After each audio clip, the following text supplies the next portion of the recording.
신경하심으로 9월 4일 목요일 새벽 예배를 하나님께 올려드리겠습니다.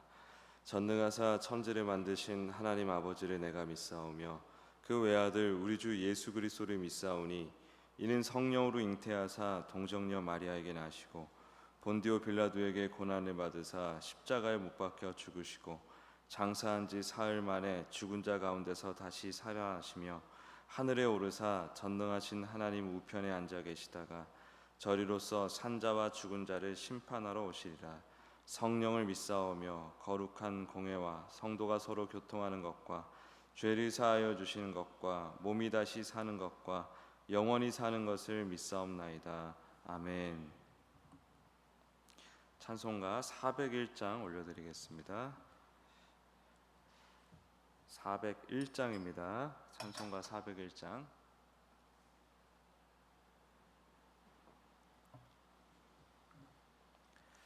주의 곁에 있을 때 마음이 든든하오니 주여 내가 살 동안 인도하여 주소서. 주여 주여 나를 인도하소서. 새른 세상 살 동안 주여 인도하소서. 피난처인 예수여 세상 물결엄할 때 크신 은혜 베푸사 나를 숨겨주소서. 주여 주여 나를 인도하소서. 빠른 세상 살 동안 주여 인도하소서. 세상 풍파 지난 후 영화로운 나라와 눈물 없는 곳으로 들어가게 하소서. 주여 주여 나를 인도하소서. 빠른 세상 살 동안 주여 인도하소서. 아멘. 이 시간 합심하여 통성으로 기도하기 원합니다. 교육부서를 위해서 기도하겠습니다. 지금 리바이벌 여름 진행하고 있고요. 중고등부 같은 경우는 리바이벌 봄 여름을 진행하고 있습니다. 제가 부임하고 나서 나눴던 모든 메시지를 훑어보는 그런 시간도 같이 하고 있습니다. 이 시간 통해서 우리 교육부서에 주시는 하나님의 말씀을 잘 새길 수 있도록 도와달라고 기도하기 원하고, 또 하반기 여러 가지로 사역의 열매 맺을 수 있도록 도와달라고 기도하기 원합니다. 또 토요일에 교육자 수련회가 있습니다. 가을 사역과 하반기 사역과 내년 사역을 준비하는 시간을 보낼 텐데 은혜로 채워달라고 우리 주여 한번 부르짖고 기도로 나아가겠습니다. 주여, 주님 감사합니다. 함께 하시니 감사합니다. 우리 유치부, 유초등부, 중고등부, 또 청년부 주께서 축복하여 주사 우리 반석교회 함께하게 하시고, 아버지 이 안에서 복음을 배우게 하시고 깨닫게 하심을 감사합니다. 주님 우리가 더욱더 성장하고 성숙해 나가기 원합니다. 복음의 본질을 다시 한번 깊이 새기는 은혜의 시간 될 수 있도록 축복하여 주시옵소서. 복음을 깊이 깨닫는 은혜의 시간 되게 하여 주시옵소서. 아버지 우리 교육부서가 하반기 때 행축을 통하여서 또 여러 행사를 통하여서 더욱더 풍성한 영혼의 결실을 맺는 은혜의 부서, 은혜 충만한 부서다 될 수 있도록 축복하여 주시옵소서. 주님, 토요일 교육자 수련회 가운데 함께하여 주셔서 우리 모든 시간 가운데 일정 가운데 안전하게 지켜주시고 또 은혜를 부어주십시오. 하반기 사역을 위해서 함께 뜻을 모으기 원합니다. 또 내년 사역을 위해서 또 하나님의 은혜를 인도하심을 또 받기 원합니다. 주님 함께하여 주사 모든 것에 합력하여 선을 이루시는 주님을 믿고 또 우리 교육자들이 하나가 되어서 하나님의 뜻을 이곳에서 이루어나가는 귀한 지체들 될 수 있도록 축복하여 주시옵소서. 위로와 힘과 회복의 시간 될 수 있도록 축복하여 주시옵소서. 인도하여 주시옵소서. 하나님 감사합니다. 우리 교육부서 하나님 은혜로 복음의 본질을 깊이 깨닫고 성장하는 교육부서 될 수 있도록 축복하여 주시옵소서. 우리 교육자들이 한마음으로 이곳에서 하나님 뜻을 이루어갈 수 있도록 모든 길을 인도하여 주시옵소서. 오늘도 주 앞에 드리는 예물 가운데 함께하사 형통하게 하시고 또 하나님 앞에 성장하게 하소서. 잘되게 하여 주시옵소서. 감사드리며 예수님의 이름으로 기도합니다. 아멘. 오늘은 하나님 말씀 창세기 17장 6절에서 14절까지 말씀입니다. 창세기 17장 6절에서 14절까지의 말씀.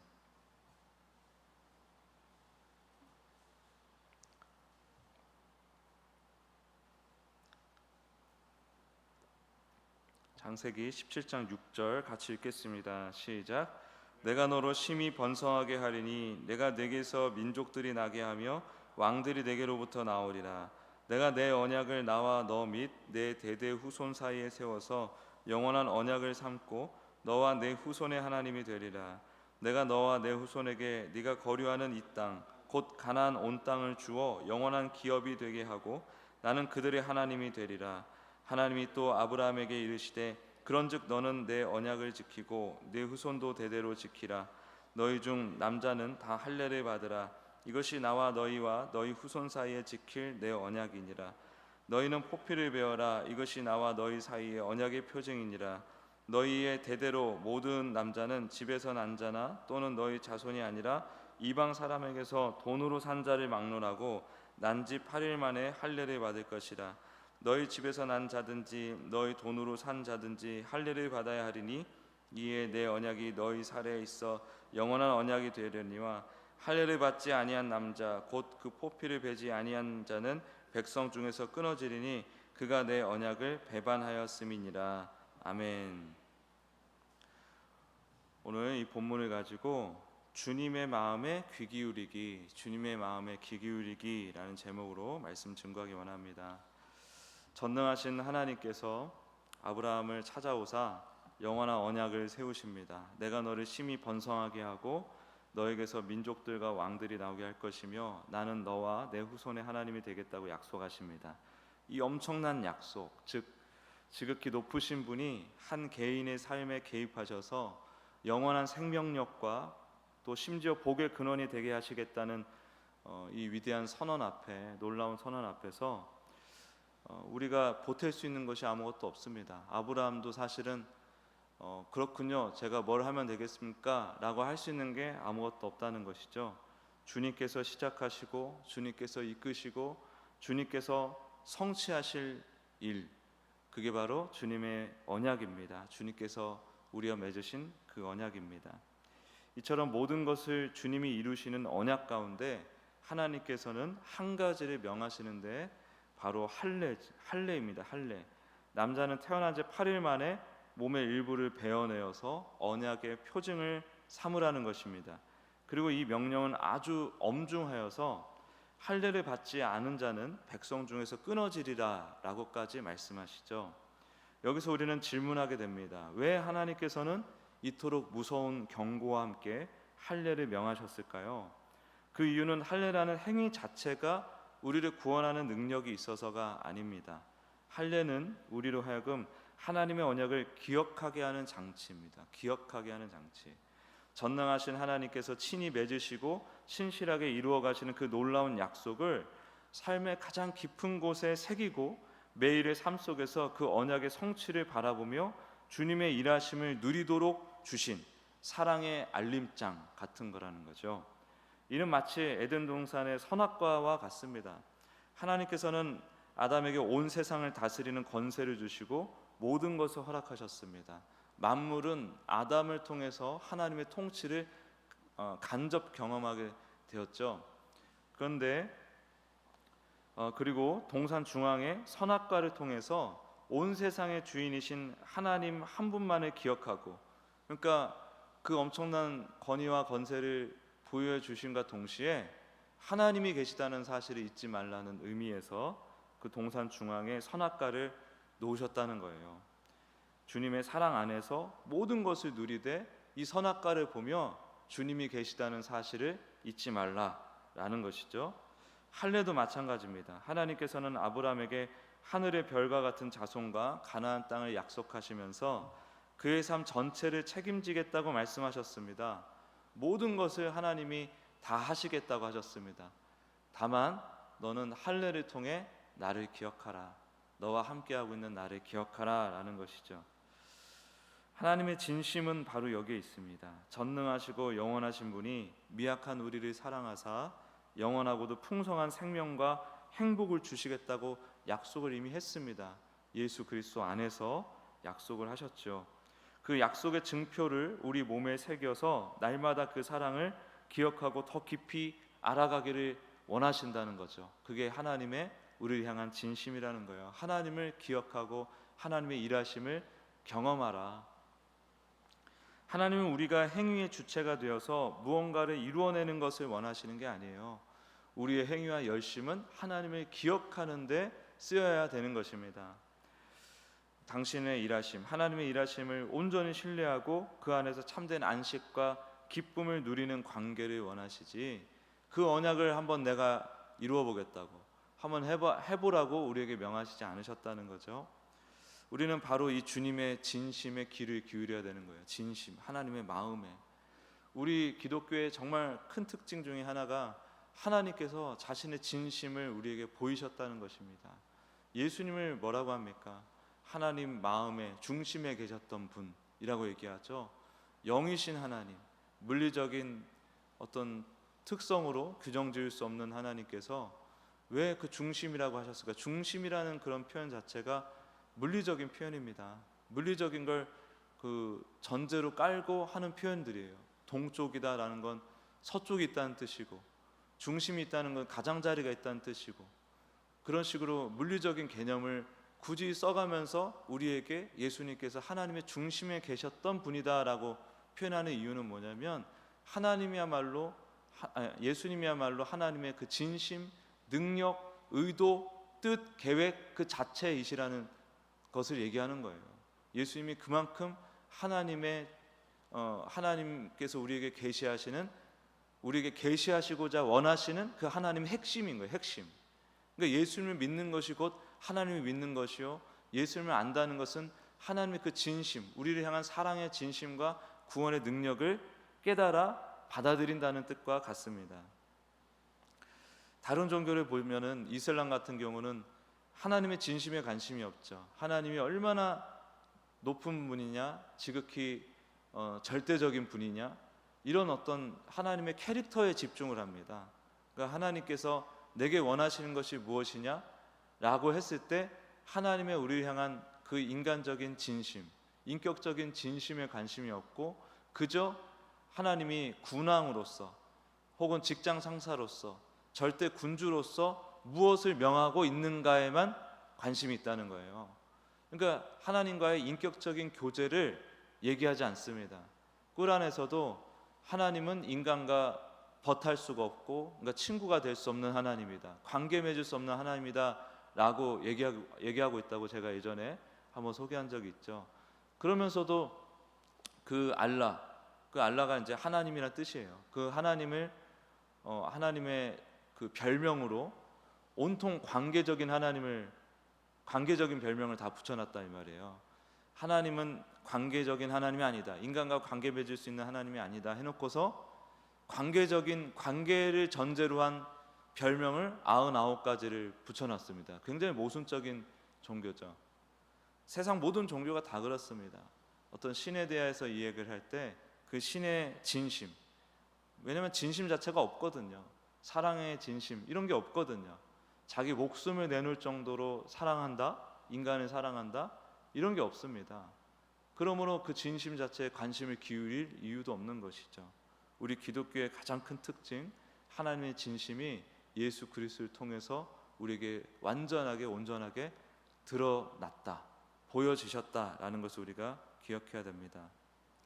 문제는 우리가 그 진심에 집중하기보다 눈에 보이는 행위에 몰두하여 하나님의 그 진심을 잊어버린다는 데 있어요. 우리는 진심이 엄연히 이렇게 있는데, 아주 노골적으로 계시가 되어 있는데 하나님의 이 진심에는 관심이 없다는 거죠. 이게 문제라는 뜻입니다. 할례의 참된 의미를 잊고 그 행위 자체가 마치 우리를 의롭게 해주고 구원해주는 조건인 것처럼 여겼던 과거의 잘못을 계속해서 우리가 반복하고 있는 것입니다. 할례에 집착하는 거예요. 할례라는 그 행위에 집착하는 거예요. 할례에 담긴 하나님의 그 뜻, 그것을 우리가 생각해야 되는 것이죠. 오늘 우리에게는 더 이상 육체의 할례가 필요 없습니다. 예수 그리스도께서 십자가에서 피 흘리심으로 모든 언약을 완성하셨기 때문입니다. 예수님은 하나님의 영원한 약속의 성취 그 자체이십니다. 예수님은 우리에게 율법의 행위가 아닌 오직 믿음으로 하나님의 자녀가 되는 길을 열어주셨습니다. 이제 우리가 기억해야 할 언약의 표징은 우리 영혼에 새겨진 예수 그리스도의 이름과 예수님이 행하신 그 십자가 사랑뿐입니다. 오늘 우리의 삶에서 끊임없이 기억해야 할 것은 무엇이죠? 바로 우리를 구원하고 우리의 삶을 인도하며 영원한 생명을 주시는 분은 오직 예수님 한 분뿐이라는 사실, 그리고 그분은 지금도 우리를 위해서 일하고 계신다는 사실입니다. 우리의 노력이 아닌 하나님의 신실하심이 우리를 붙들고 있음을 꼭 기억하시길 바랍니다. 혹시 삶의 분주함 속에서 너무 먹고 사는 게 힘들고 바쁘고 또 여러 가지 고민 속에서 분주하게 살게 되는데, 그런 가운데 혹은 나의 열심과 노력, 너무 이 어떤 행위에 대한 열심, 할례에 대한 열심이 강해서 이 사실을 우리가 망각하고 있는 건 아닌지, 이 진심으로부터 좀 멀어지고 있는 건 아닌지 늘 돌아봐야 합니다. 그래서 우리가 주님의 마음에 귀를 기울여서 우리의 일상이 하나님의 진심으로 꽉 채워지도록 해야 돼요. 우리의 그 율법주의적인 그 노력을 치울 수 있는 방법은 뭐냐면 예수님을 깊이 이해하고 깨닫는 것입니다. 예수님과 깊이 교제하는 것입니다. 그런 진짜가 내 마음에 가득 들어와야 가짜가 내몰리게 되는 것이죠.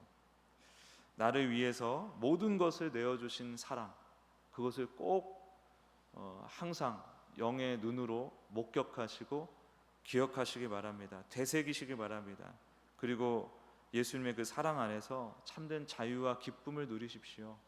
그거 외에는 답이 없습니다.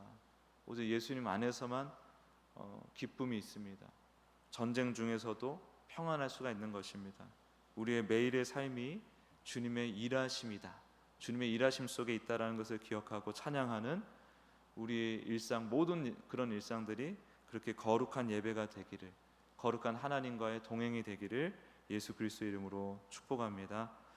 기도하겠습니다. 하나님, 할례에 담긴 하나님의 뜻을 기억하게 도와주십시오. 생각하게 도와주십시오. 우리를 사랑하시고 건져내시고자 하는 그 주님의 놀랍고도 위대하고도 집요한 그 의지를 할례를 통해서 우리가 생각합니다. 주님, 예수 그리스도를 통해서 하나님의 그 사랑의 진심과 구원의 능력을 날마다 확인하며 율법주의적인 행위에 빠지지 아니하고 하나님의 진심에 몰두하는 우리가 될 수 있도록 축복하여 주시옵소서. 감사드리며 예수님의 이름으로 기도합니다. 아멘.